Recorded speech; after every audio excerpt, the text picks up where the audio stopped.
Hi, Professor. This is my second speech. Here is my audience.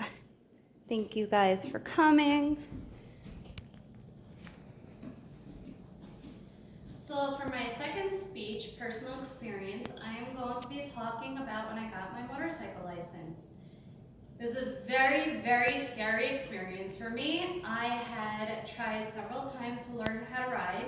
Did not go so well the first time. By around the 12th time, I finally got the hang of staying on the bike without falling off, going pretty much from like one corner to the next. I actually started when I was very young with riding four-wheelers and then eventually went to dirt bikes. Figured it can't be much different. Little did I know it's very different. So with dirt bikes, I'm only 5'1". There's no dirt bike that is short enough for a 5'1" woman. So I always had to start leaning on walls and then push myself off and take off. First few times I flipped forward, fell off the bike kept flying, and that was a terrible experience. My older brothers finally taught me how to get the hang of it. Only bad thing was the first dirt bike that I went on had no brakes. So my brother would have to jump in front of me and stop the bike. By the time I got to motorcycles, I was pretty much used to already getting knocked off, run over, hit into other people. So again, not a big deal. This time I decided I am not going to allow my brothers to teach me. I am actually going to go to a professional and learn how to do it the right way. So for the longest time, I wanted absolutely nothing to do with the license. However, my older brother used to always try to encourage me to do it. Once he passed away, I figured, okay, now it's time for me to just do it. I gotta do it for him, it's time.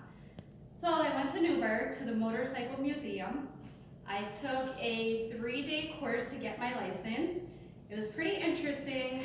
It's people who have never even sat on a bike before. You go in, you do the course, it's pretty interesting. They teach you everything you need to know, from shifting to stopping to everything basically. First day, again, not so well. I did drop the bike one time, but slightly, never touched the floor, so they couldn't fail me for it. Yay! By the second day, I was doing awesome. I was shifting, I was doing everything that I was supposed to do. I was doing turns, I was doing everything. It was a little scary experience to do it to begin with, just because of the fact that I wasn't really comfortable or confident in myself. Again, I had rode dirt bikes, but completely different experience. My instructor was amazing. He had been riding for well over 30 years. He knew every trick in the book. So for anything that I didn't understand or I got nervous about, he would take me on the side and teach me a different trick each time, which was awesome because that's exactly what I needed. By the last day, again, the day of the test, extremely nervous, and I didn't do well the first time around. I was so nervous that I was gonna fail that again, my instructor took me aside, explained some tricks to me. My biggest problem was doing the 8 turn. I couldn't get that right, and then finally he just taught me a trick to it, and that was basically to stay in the friction zone. Once I got the hang of the friction, I was able to do the whole test. So I finally passed. I got my driver's license.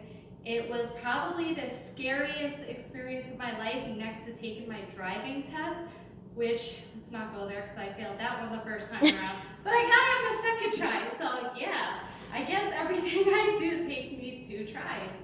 But as long as I got the license, that's all that I really cared about. So the good thing is that anybody that has a motorcycle permit can now ride with me because I'm a licensed driver, which is awesome.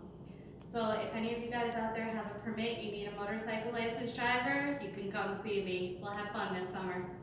All right, thank you, Professor. I hope that everybody enjoyed my speech. I'll again show you my audience. There they are. Thank you, guys.